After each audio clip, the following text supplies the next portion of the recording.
Morning बच्चों। Lecture number 12 या 13 मैं भी भूल गया हूँ, जो भी लेक्चर नंबर है। चलिए हमें स्टार्ट करना था एल्किल हैलाइड्स। लास्ट क्लास में मैंने आपको हाइड्रोकार्बन्स के बारे में बताया था। सैचुरेटेड हाइड्रोकार्बन्स क्या होते हैं, अनसैचुरेटेड हाइड्रोकार्बन्स क्या होते हैं, अनसैचुरेटेड ऑर्गेनिक कंपाउंड्स क्या होते हैं। आपने कहा था ऑर्गेनिक कंपाउंड जो होते हैं या तो हाइड्रोकार्बन्स होते हैं या डिराइव फ्रॉम द हाइड्रोकार्बन, यानी किसी ऑर्गेनिक कंपाउंड का बेसिक पार्ट जो था वो हाइड्रोकार्बन था।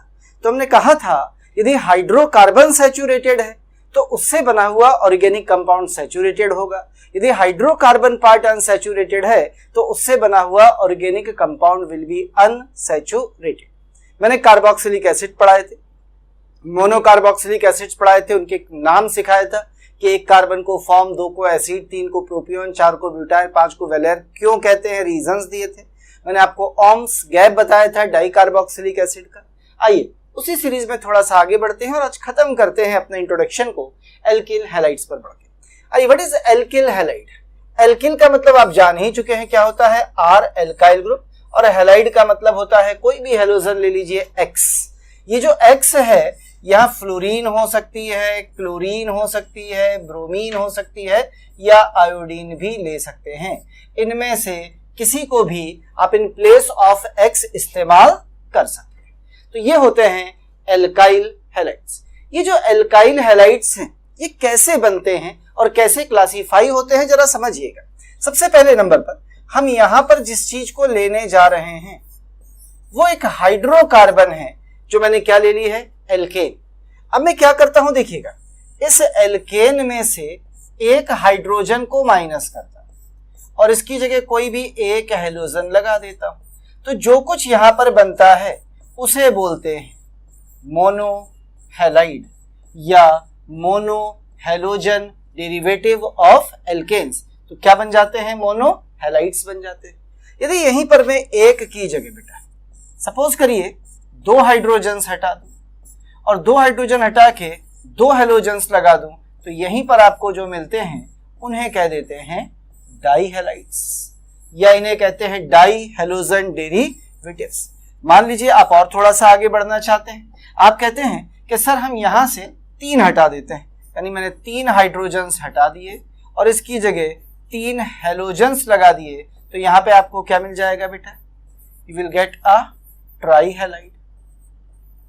इसी तरह से मान लीजिए कल हम 4 हाइड्रोजन्स हटा दें और 4 हाइड्रोजन हटा के इसकी जगह 4 हेलोजन्स लगा दें तो हमें क्या मिल जाएगा बेटा, टेट्रा हैलाइड।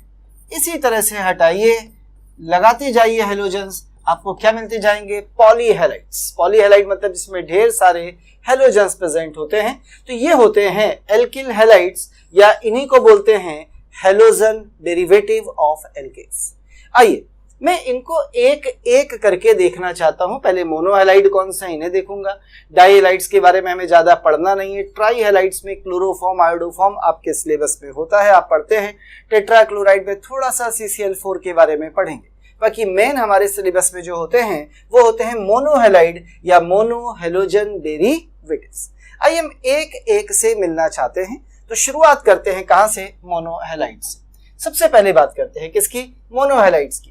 तो मोनो हैलाइड्स बनाने के लिए आपने क्या किया था बेटा, आपने किसी एल्केन यानी RH को लिखा था, इस RH में से आपने एक H को माइनस किया था और एक हेलोजन को लगा दिया था, तो यहां पर आपको ऐसे करके मिल गया था RH, यानी ये था आपका मोनो हैलाइड।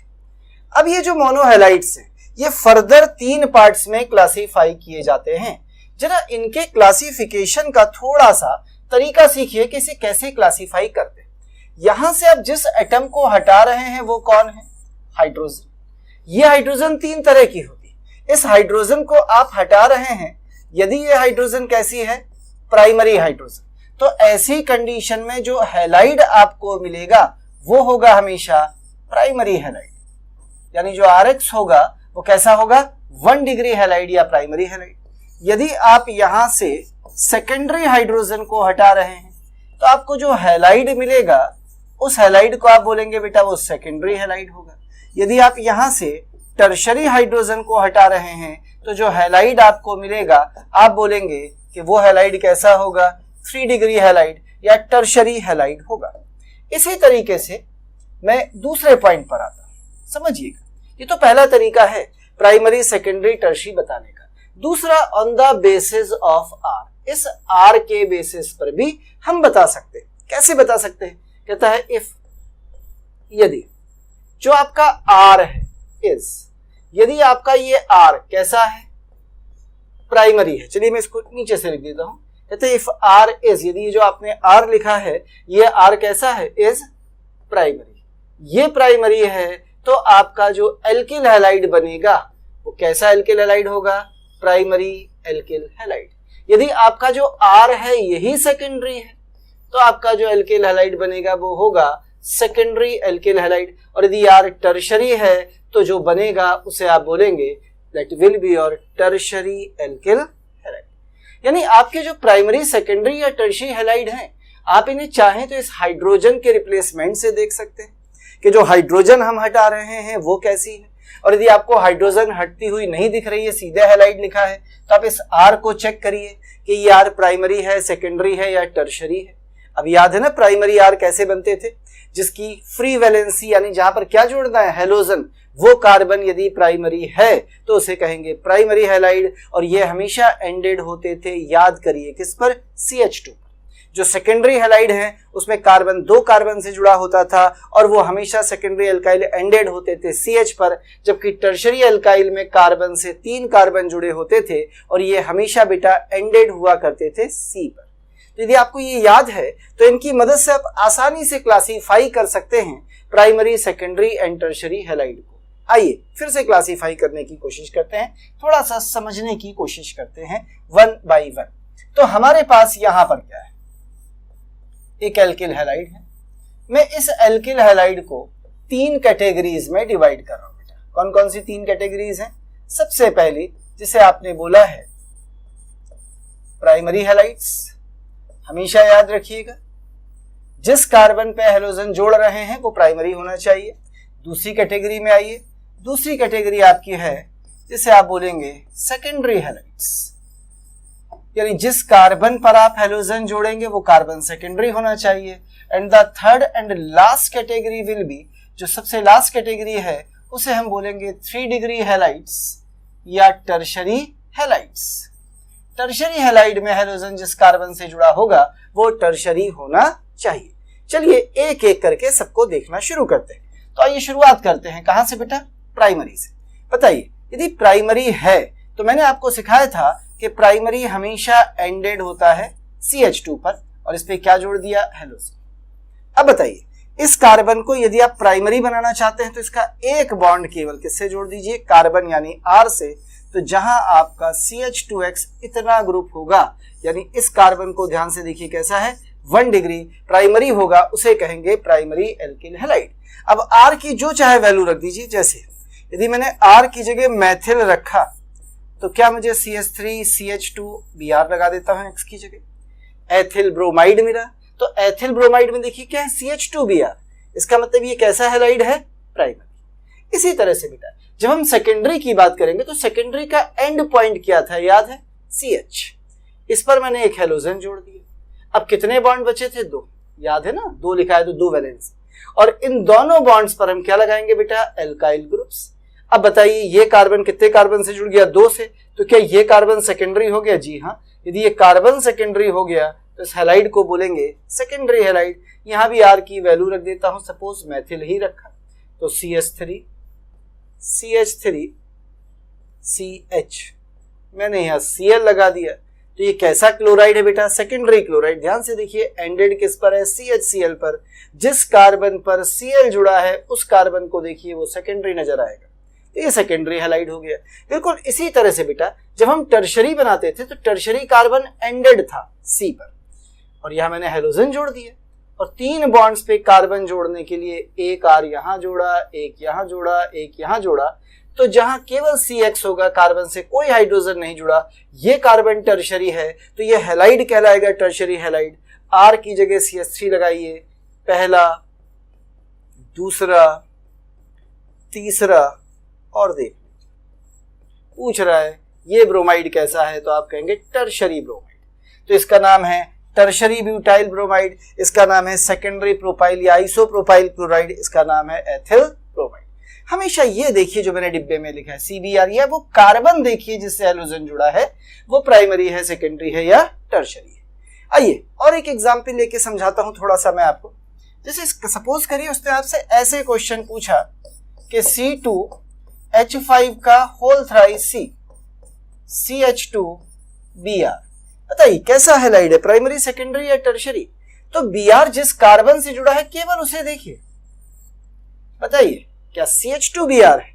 यदि CH2Br है तो इस कार्बन को देखिए, 2 हाइड्रोजन जुड़े हैं, एक Br जुड़ा है, 3 बॉन्ड खत्म हो गए, एक से केवल कार्बन जुड़ा है, तो ये कैसा हो गया? प्राइमरी। इधर मत देखिए क्या लिखा है, समझ में आया? कोई कंफ्यूजन नहीं होना चाहिए इस चीज में, यहीं से हम देखेंगे। जैसे उसने एक ऐसे करके लिख दिया कल आपके सामने,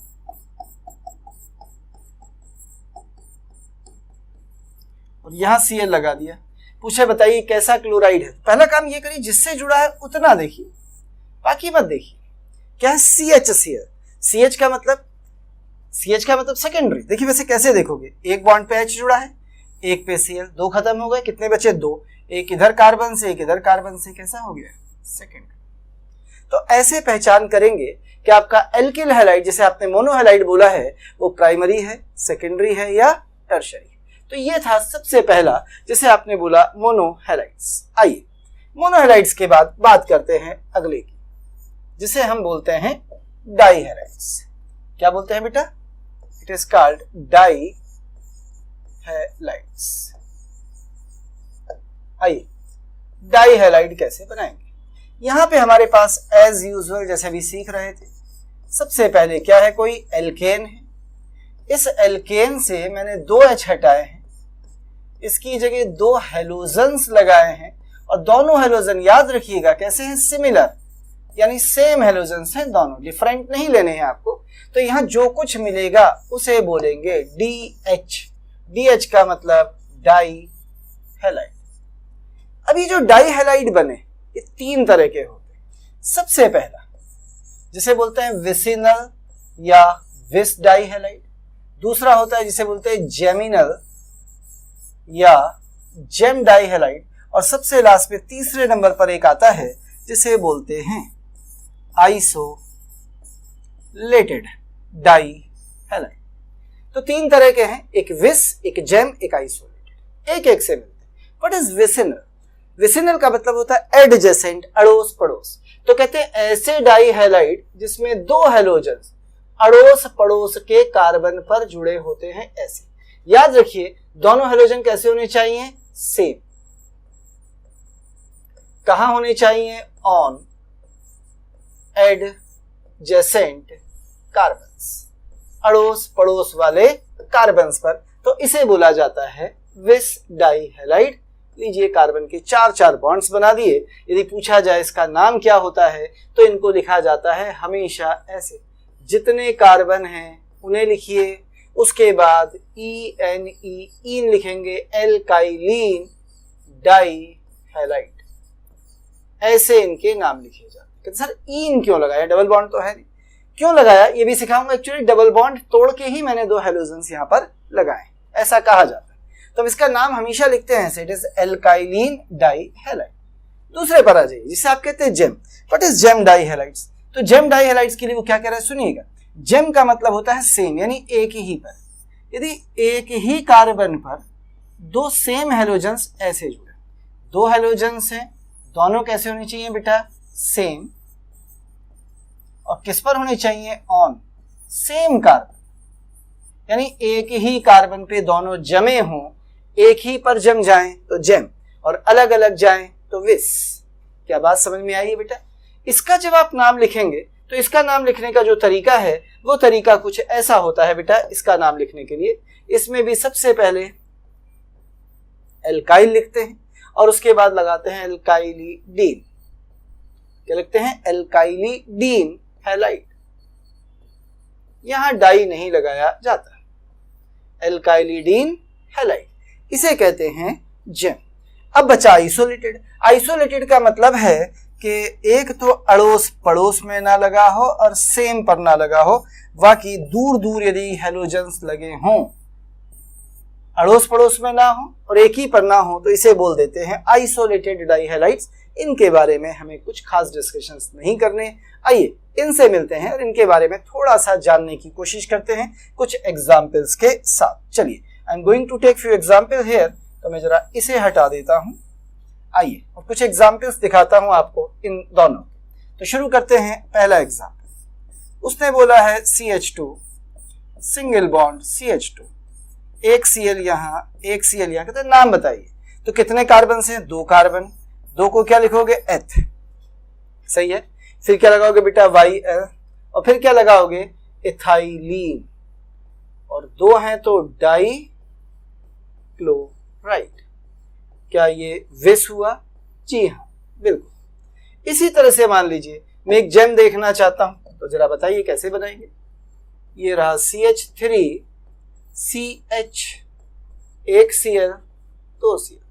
क्या जेम है? जी हाँ। कितने कार्बन से? 2। तो यहां भी लिखेंगे क्या? इथाइल। ऐसे लिखा है ना, पर यहां इथाइलीडीन लिखेंगे, इथाइलीन नहीं, इथाइलीडीन। और हैलाइड यानी Cl का नाम क्लोराइड।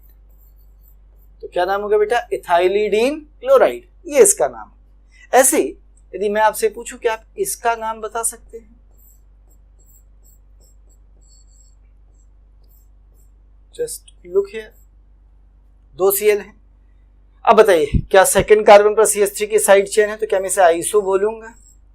यस और नो? तो क्या नाम हो गया? आइसोप्रोपाइल लिखूंगा। इतना लिखा और आगे क्या लिख दूंगा? Propylidene. It is propylidene chloride. इसका नाम हो गया आइसोप्रोपाइलीडीन क्लोराइड। कुछ समझ में आया बेटा? तो ऐसे बनते हैं जेमिनल एंड विसिनल या जेम और विस डाइहैलाइड।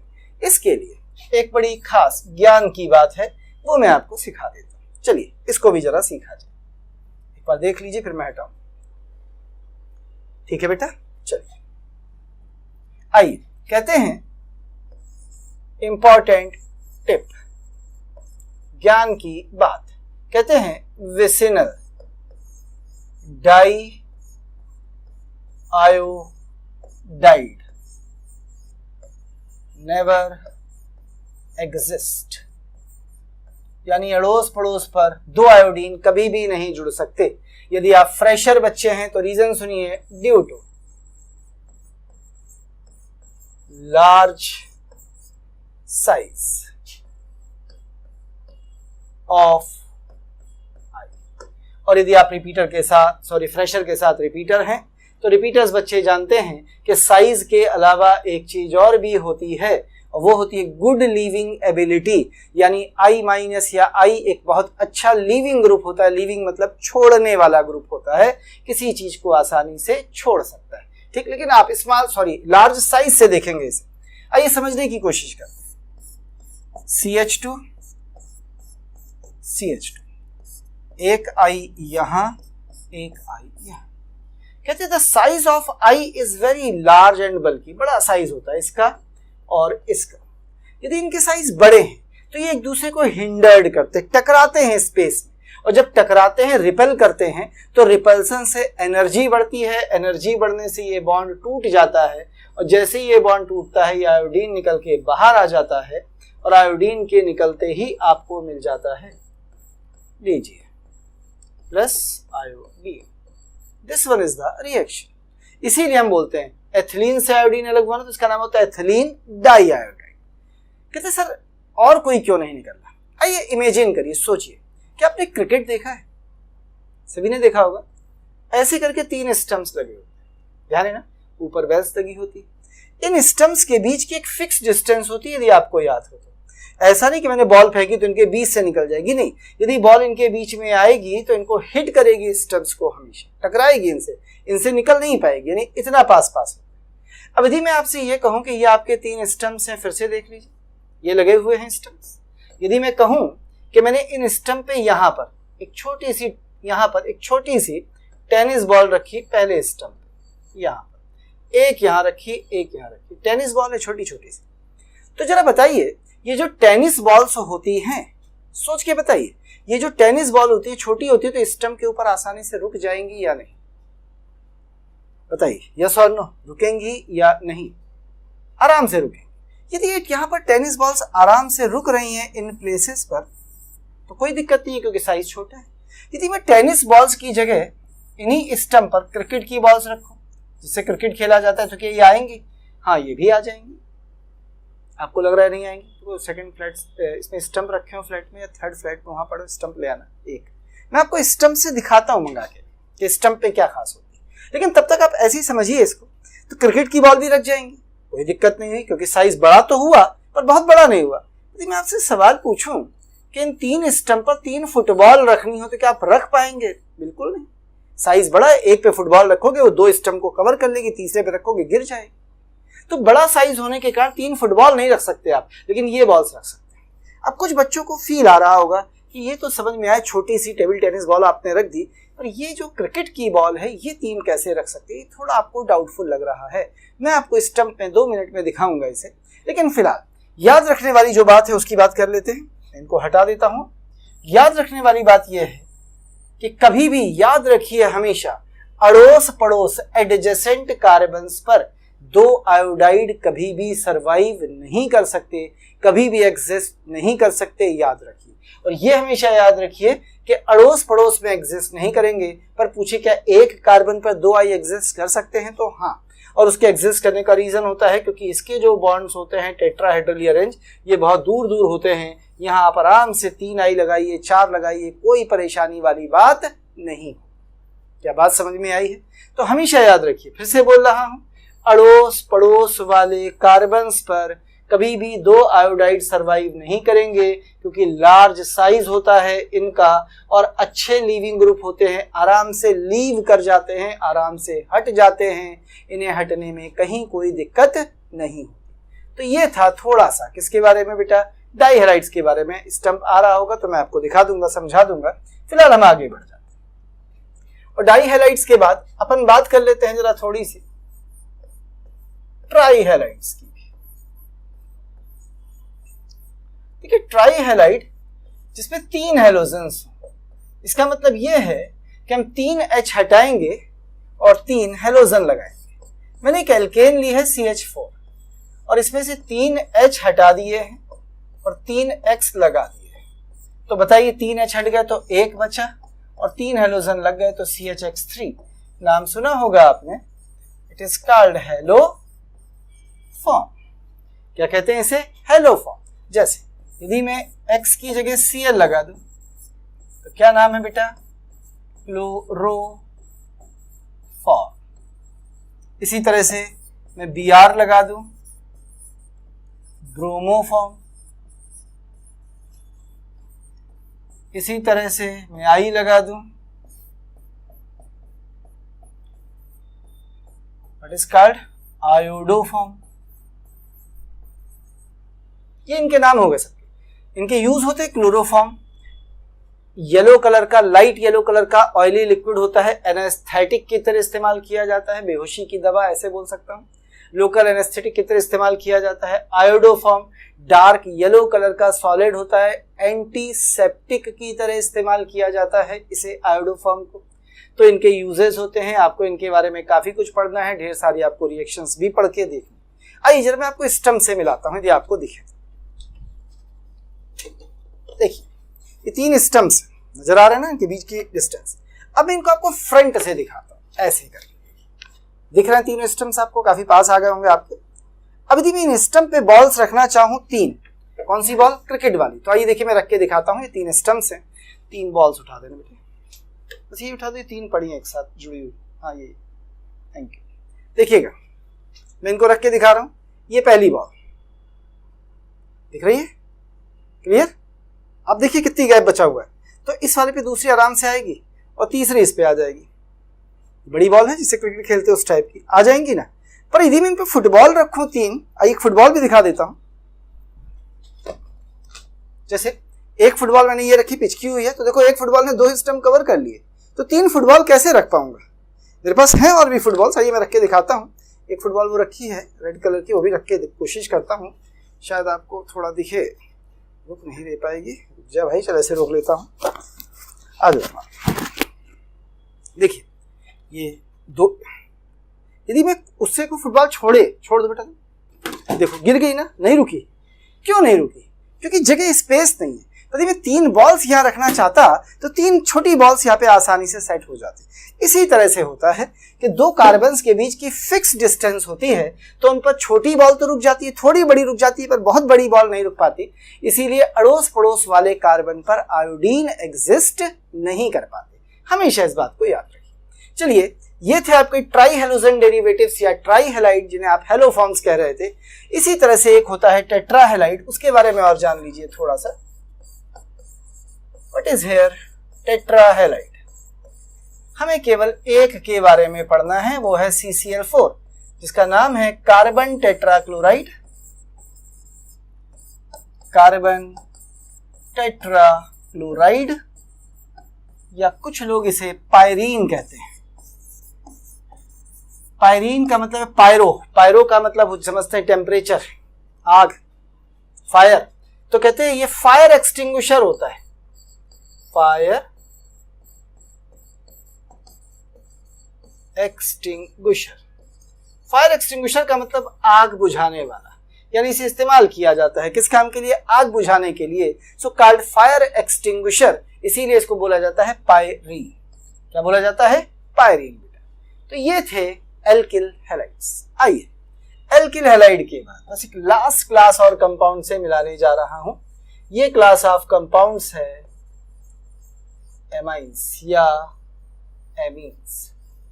कहते हैं पूरी ऑर्गेनिक केमिस्ट्री में जितने भी ऑर्गेनिक कंपाउंड हैं वो कहलाते हैं derivative of hydrocarbon.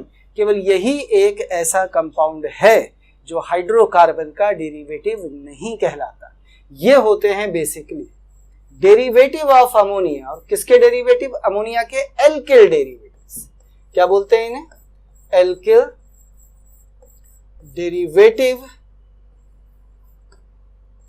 Derivatives of ammonia. अब एक खास बात सोचिए दिमाग से, कोई भी हाइड्रोकार्बन लिखिए ये था, और अमोनिया लिखिए ये थी। तो यहां आपने इस कार्बन को क्लासिफाई किया था primary, secondary, tertiary, quaternary, saturated, unsaturated, ठीक, और इससे हाइड्रोजन हटाए थे। पर यहां ऐसा नहीं कर रहे हैं, यहां नाइट्रोजन से हाइड्रोजन हटा रहे हैं। तो यहां क्लासिफाई किसे करते हैं? नाइट्रोजन। यानी जो कुछ भी हम बताएंगे वो किसके रेस्पेक्ट में बताएंगे? एन के रेस्पेक्ट। कार्बन से कुछ लेना देना नहीं। Remember all this. केवल यही एक ऐसे कंपाउंड हैं जो अमोनिया के डेरिवेटिव हैं। इन्हें हम नाइट्रोजन के बिहाफ पर एक्सप्लेन करेंगे क्योंकि ये अमोनिया के डेरिवेटिव हैं, और जो मेथेन या हाइड्रोकार्बन के डेरिवेटिव थे उन्हें कार्बन के बेसिस पर डिफाइन करते थे। तो आइए नाइट्रोजन के बेसिस पर हम इन्हें कैसे डिफाइन करते हैं समझने की कोशिश करते हैं। मैं स्टार्टिंग यहीं से करता हूं। यह है अमोनिया जी, ये एक lone pair of electron nitrogen. मैंने इससे सिंपली एक H हटा दिया और एक H हटा के एक R लगा दिया। तो क्या आपको R NH2 कुछ इस टाइप का मिलेगा? अब ध्यान से देखिएगा यहाँ पे, यदि मैं किसकी बात करता हूं? नाइट्रोजन की। आप केवल इतना बताइए कि ये वाली जो नाइट्रोजन है ये कितने कार्बन से जुड़ी है? केवल एक कार्बन से। इधर यदि एक कार्बन से जुड़ी है तो दिस नाइट्रोजन जो केवल एक कार्बन से जुड़ी है इस सेड टू बी प्राइमरी। तो इस नाइट्रोजन को अपन लोग क्या बोलते हैं कि कैसी नाइट्रोजन है? प्राइमरी। तो ऐसी एमीन्स को नाम दे दिया जाता है प्राइमरी एमीन्स। और जब इसका नाम लिखा जाएगा तो इस प्राइमरी एमीन के नाम में खास बात क्या है? इसमें एक R है, R का नाम है एल्काइल, और NH2 का नाम आप जानते ही हैं क्या है? एमाइन। तो क्या नाम होगा बेटा? Alkyl amine. तो इसमें जो एल्काइल ग्रुप होता है इट कम्स वन टाइम, ये केवल एक बार आता है, जस्ट वंस। यानी एल्काइल एक बार लिखा जाएगा। जैसे फॉर एग्जांपल उसने बोला C2H5NH2, क्या नाम है बेटा? इथाइल अमीन। उसने बोला टर्शरी ब्यूटाइल अमीन। तो टर्शरी ब्यूटाइल कितने ग्रुप हैं? एक ही तो ग्रुप है, ये रहा टर्शरी ब्यूटाइल NH2। तो इसका नाम टर्शरी ब्यूटाइल है। तो अमीन टर्शरी नहीं है, अमीन को देखिए प्राइमरी ही है, क्योंकि नाइट्रोजन एक ही कार्बन से जुड़ रहा है। नाइट्रोजन के 3 बॉन्ड हैं, 3 में 2 हाइड्रोजन से जुड़े 1 कार्बन से, तो ये प्राइमरी एमीन कहलाएगी। एल्काइल टर्शरी है बट एमीन इज प्राइमरी। यहाँ एल्काइल भी प्राइमरी, एमीन भी प्राइमरी, यानी एल्काइल ग्रुप ये जो है ये कैसा भी हो सकता है, इस पे कोई रिस्ट्रिक्शन नहीं है। ये प्राइमरी हो सकता है, सेकेंडरी हो सकता है, टर्शरी हो सकता है, but amine will be primary. बात समझ में आती है बेटा? आइए थोड़ा सा और आगे बढ़ जाते हैं इसी में, और आगे बढ़ के देखते हैं। मैंने एक हाइड्रोजन और हटाया, लीजिए, और एक एल्काइल और लगाया, then what you will get? 2R, R2NH। अब ध्यान से इस नाइट्रोजन को फिर से देख लीजिए एक बार। अब जब आप इस नाइट्रोजन को देखेंगे तो अब आपको महसूस होगा कि अब ये हाइड्रोजन कितने कार्बन से जुड़ गई है? 2 कार्बन से। यदि नाइट्रोजन 2 कार्बन से जुड़ गई है तो क्या ये नाइट्रोजन सेकेंडरी हो गई है? जी हाँ। तो ऐसी amines are called secondary amines. तो ये एमीन कैसी बन गई? सेकेंडरी। और जब हम इसका नाम लिखेंगे तो कितने एल्काइल हैं? 2। तो क्या नाम लिखेंगे? Dialkyl amine. तो यहां पर जो एल्काइल होगा वो कितनी बार आएगा? 2 बार। इट कम्स 2 टाइम्स, ट्वाइस बार आएगा, 2 बार आएगा। अब मान लीजिए दोनों आर अलग अलग हैं तो हम इसका एक नाम ऐसे भी लिखेंगे, और इट इज कॉल्ड पहला एल्काइल डॉट दूसरा एल्काइल एमीन। जैसे फॉर एग्जाम्पल यदि मैं कहूं CH3 NH-CH3, ये कौन? मैथिल, ये कौन? मैथिल, और ये 2 डिग्री अमीन, तो 2 मैथिल को क्या लिखोगे? डाई मैथिल अमीन। तो मिथाइल कितनी बार आया जरा देख के बताइए? 2 बार। यदि 2 बार आया है डाई मैथिल अमीन तो इसका मतलब ये कैसी हो गई? सेकेंडरी। 2 मैथिल आए तो कैसी हो गई? सेकेंडरी। अब मान लीजिए कल दोनों अलग अलग होते, जैसे मैंने एक C2H5 लगाया, एक NH पर CH3 लगाया, तो इसका नाम क्या बेटा? एथिल। इसका नाम क्या है? मैथिल। अल्फाबेटिकली लिखोगे तो पहले एथिल, फिर मैथिल, और फिर एमीन। तो जरा बताइए कितनी बार एल्काइल आया? 2 बार। एक बार एथिल, एक बार मैथिल। तो यदि ये एल्काइल 2 बार आता है तो हमेशा याद रखिए ऐसी एमीन्स जिनमें 2 बार एल्काइल्स आते हैं they are said to be secondary amines of base. इसे हटा दें। चलिए भाई आगे बढ़ते हैं और थोड़ा सा अब बात कर लेते हैं कि सर जो एक हाइड्रोजन है यदि हम उसको भी हटा दें, यानी इधर आ जाता, यानी मैंने माइनस कर दिया है एक और H को और प्लस कर दिया है एक और R, then what you will get? R N, पहला R, तीसरा R। अब इस नाइट्रोजन को ध्यान से देखिए, लोन पेयर है। ये नाइट्रोजन अब कितने कार्बन से जुड़ी है जरा आप मुझे बताएंगे? तो आपको नजर आएगा 3 साइड में। यदि 3 साइड में जुड़ी है तो क्या ये नाइट्रोजन टर्शरी हो गई? तो ऐसी amines are called tertiary amines. अब जब आप टर्शरी एमीन लिखेंगे बेटा, क्योंकि नाइट्रोजन 3 डिग्री है तो टर्शरी एमीन में 3 एल्काइल हैं, तो इसका जब नाम आएगा तो 3 एल्काइल को क्या लिखोगे? Try alkyl. तो नाम हो जाएगा ट्राई एल्काइल एमाइन। क्या समझ में आया है बेटा? तो यहां पर जो एल्काइल है वो कितनी बार आएगा? 3 टाइम्स, 3 बार आएगा। कहते सर क्या ट्राई जरूरी है? यदि तीनों अलग अलग हो जाए तो आप ऐसे लिखिएगा, एल्काइल पहला, एल्काइल, एल्काइल, 3 अलग अलग एल्काइल और बाद में एमाइन। कहते सर मान लीजिए 2 सेम 1 डिफरेंट, तो एल्काइल, डाई एल्काइल, एमाइन। समझ में आ रहा है बेटा? एग्जाम्पल्स देके समझाता हूं। यानी यदि एल्काइल ग्रुप 3 बार इस्तेमाल हो रहा है तो टर्शरी अमीन, 2 बार इस्तेमाल हो रहा है सेकेंडरी अमीन, केवल 1 बार इस्तेमाल हो रहा है तो amine is said to be primary. आइए मैं एग्जाम्पल से समझाने की कोशिश करता हूं थोड़ा सा और।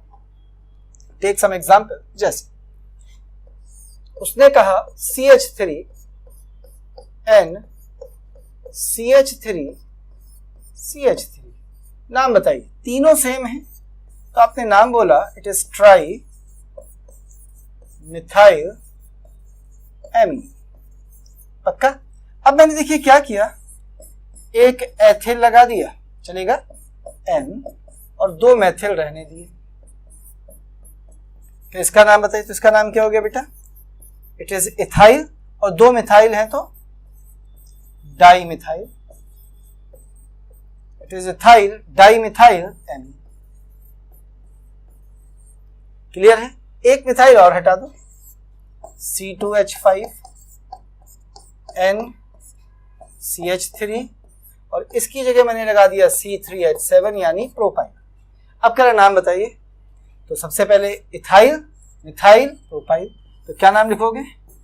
Ethyl methyl propyl amine. यानी 3 वारा हैं। देखिए यहाँ 3 बार ट्राई मैथिल, यहाँ 1 एथिल 2 मैथिल 3 एल्काइल हो गए, यहाँ 1 एथिल 1 मैथिल 1 प्रोपाइल 3 हो। तो यदि एल्काइल 3 बार आता है तो amine is called tertiary amines. ऐसे हम एमीन्स को क्लासिफाई करते हैं।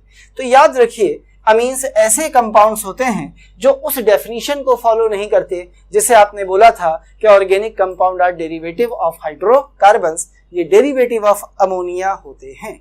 आइए फिर से मिल लेता हूं इन्हीं से। तो बात कर रहे थे हम किसकी बेटा? Amines.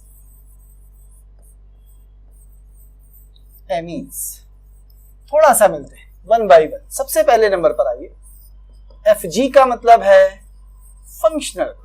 But the functional group, तो फंक्शनल ग्रुप होता है इसका सिंपल NH2 यदि आपकी एमीन प्राइमरी है, it is NH 2 bonds free यदि सेकेंडरी है, और N यदि एमीन टर्शरी है। तो ये किसका है?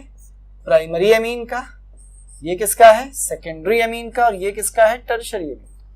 कहेंगे सर ये 3 अलग अलग फंक्शनल ग्रुप हैं कि सेम?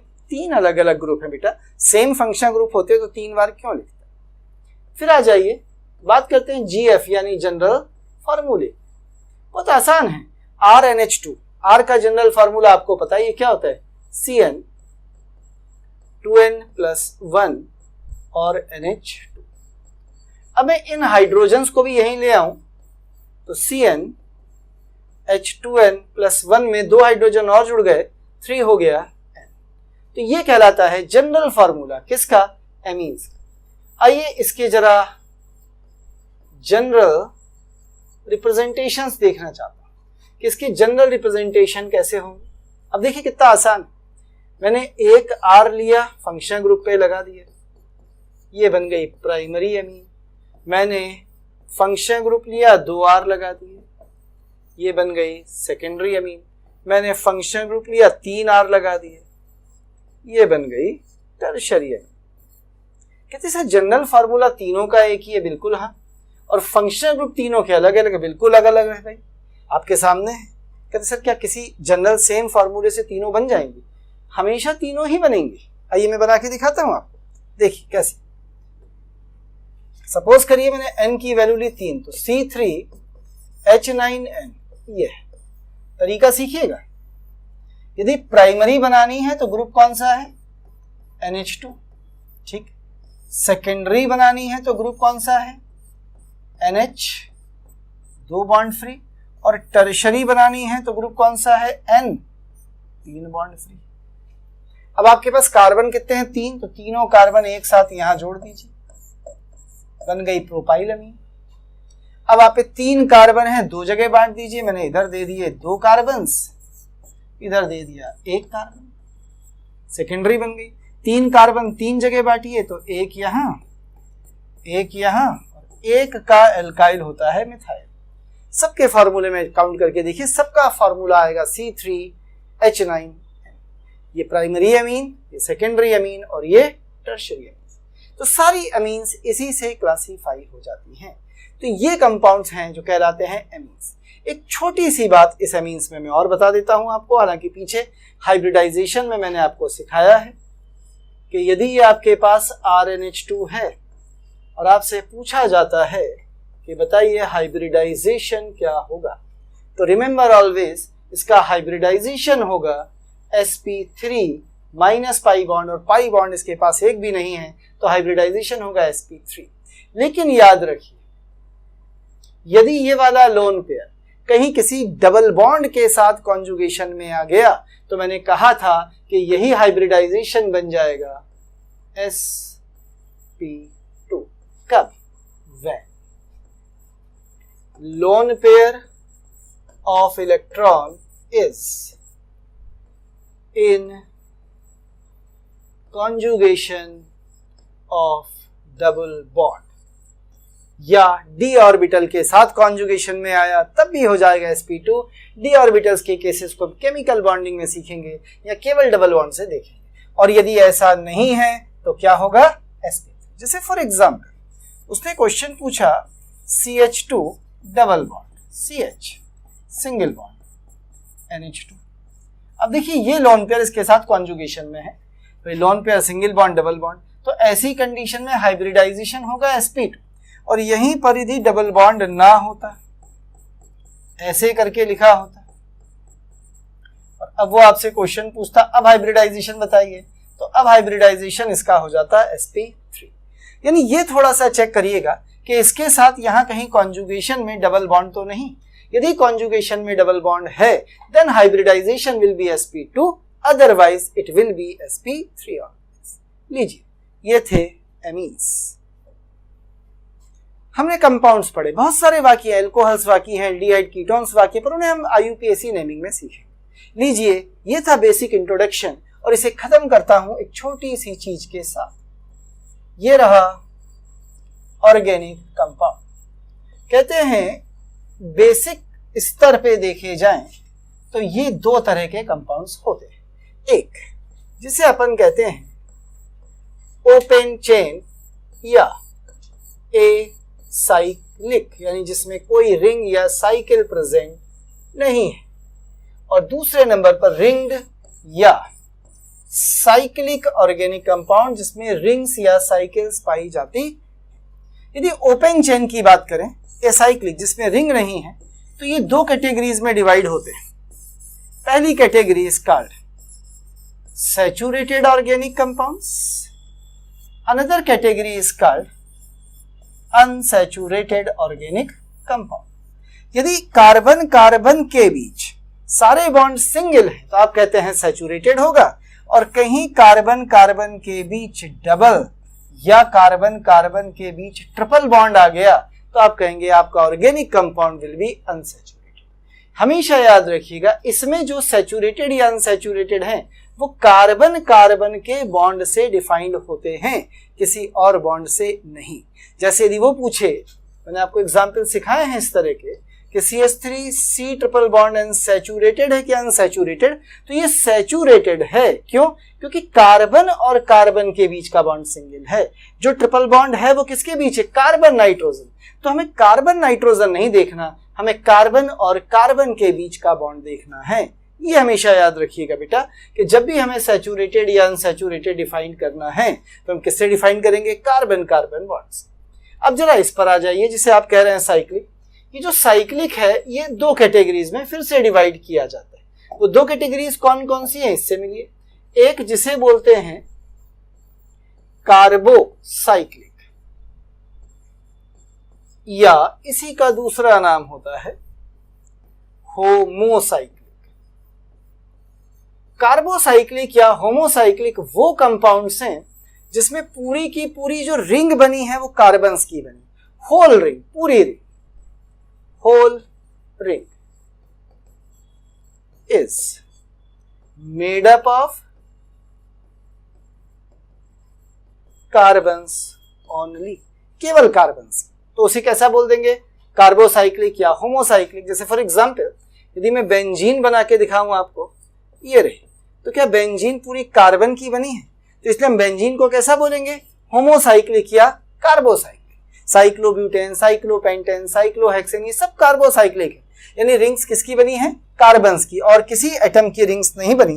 यदि आपकी पूरी रिंग किसकी बनी हो बेटा? कार्बन्स की बनी हो, तो इसे बोला जाता है कैसा कंपाउंड? कार्बोसाइक्लिक। दूसरे नंबर पर जो यहाँ कंपाउंड्स आते हैं कार्बोसाइक्लिक के अलावा, वो हैं ये जिन्हें कहते हैं हेट्रोसाइक्लिक। हेट्रोसाइक्लिक का मतलब होता है कि इन the ring, inside the ring, यानी रिंग में, जो रिंग है उसके अंदर, इनसाइड द रिंग या इन द रिंग, कुछ भी बोलिए, in the ring any other atoms और elements are also present with carbon called heteroatom। क्या नाम होता है इसका? हेटेरो। हेटेरो यानी असमान, अलग, हेटेरोएटम्स। तो इसे बोल देते हैं हेटेरोसाइक्लिक। जैसे फॉर एग्जांपल मुझे हेटेरोसाइक्लिक देखनी है, तो ये बेंजीन बनी थी पूरी कार्बन, मैंने इसी बेंजीन में एक कार्बन हटा के नाइट्रोजन लगा दिया और पिरिडीन बना दी।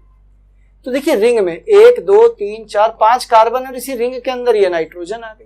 तो यदि कोई और एटम रिंग में आ गया तो रिंग आपकी कैसी हो गई? हेटेरोसाइक्लिक। तो ऐसे ऑर्गेनिक कंपाउंड्स को हेटेरोसाइक्लिक कंपाउंड्स कहा जाता है। अब यदि मैं आपसे क्वेश्चन पूछूं, क्या आप मुझे बताएंगे एनिलीन ये रही, ये होमोसाइक्लिक है कि हेटेरोसाइक्लिक? तो आप कहेंगे होमो, क्योंकि हमें बाहर से क्या मतलब, हमें रिंग देखेंगे, ये केवल कार्बन्स की बनी है, तो कैसी है? होमोसाइक्लिक। अब वो आपसे क्वेश्चन पूछ ले कभी ऐसा,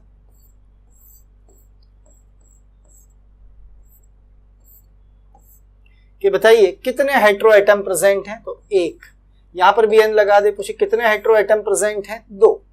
हेटेरो यानी कार्बन के अलावा जो एटम्स हैं उन्हें बोलते हैं हेटेरोएटम्स। क्लियर है? पूछे कितने टाइप ऑफ हेटेरोएटम्स हैं? 1 टाइप। हैं कितने? 2। टाइप एक ही है क्योंकि दोनों नाइट्रोजन है, पर हैं कितने दोनों मिला के? 2। तो 2 हेटेरोएटम हैं सेम टाइप के। तो ये होता है हेटेरोसाइक्लिक, ये होते हैं होमोसाइक्लिक। लीजिए, ये था इंट्रोडक्शन ऑफ ऑर्गेनिक, खत्म। मुझे क्वेश्चंस कराने थे आप, बट नॉट टुडे। अगली एक पूरी क्लास हम क्वेश्चंस के लिए देंगे। अब तक हमने जो पढ़ा है उसके प्रैक्टिस शीट लगानी है। 6 प्रैक्टिस शीट हैं टोटल, शायद मैं 3 आपको दे चुका हूँ। 3 प्रैक्टिस शीट कराऊंगा मैं अगली क्लास में आपको देके। And now I will start. इसके बाद मैं इनऑर्गेनिक या फिजिकल स्टार्ट करूंगा एक छोटे से मैसेज के साथ। बेटा अपना ऐप तैयार हो गया है, मेरे पास आ चुका है। अगली क्लास में मैं आपको उस ऐप का लिंक दे दूंगा, आप उस लिंक को खोलकर ऐप निकाल सकते हैं। 2 से 3 क्लासेस में आपको अभी और दूंगा। ऐप पर कोई भी क्लास तब तक नहीं लूंगा जब तक आपके एडमिशन्स नहीं हो जाएंगे। 2 क्लासेस के बाद आपकी सारी क्लासेस अब ऐप पर आएंगी, तो आपके लिए एडमिशन रिक्वायर्ड हो जाएगा। हाँ, यूट्यूब पे वंस इन अ वीक में कोई ना कोई एक लेक्चर डाला करूंगा, छोटी सी चीज कोई पढ़ाया जरूर करूंगा जो यूट्यूब पे आती रहेगी। बाकी सारी क्लासेस अपनी जो रेगुलर होंगी वो आपको ऐप पर मिलेंगी, और 2 क्लासेस के बाद एक दिन में आपको 2 लेक्चर मिला करेंगे। एक घंटे 50 मिनट 55 मिनट जो भी मिलते हैं, एक घंटे के 2 लेक्चर्स, एक ऑर्गेनिक का, एक इनऑर्गेनिक का, या एक इनऑर्गेनिक का, एक फिजिकल का, एक फिजिकल का, एक ऑर्गेनिक का। 2 अलग अलग ब्रांचेस के लेक्चर्स एक घंटे के। कोशिश करूंगा दोनों एक साथ ना दूं, एक सुबह दूं, एक शाम को दूं, या आफ्टरनून नून के बाद दूं। ठीक है? तो आज केवल यहाँ तक रखेंगे, बाकी अगली क्लास में फिर से मिलेंगे 10 बजे। थैंक यू, शुक्रिया।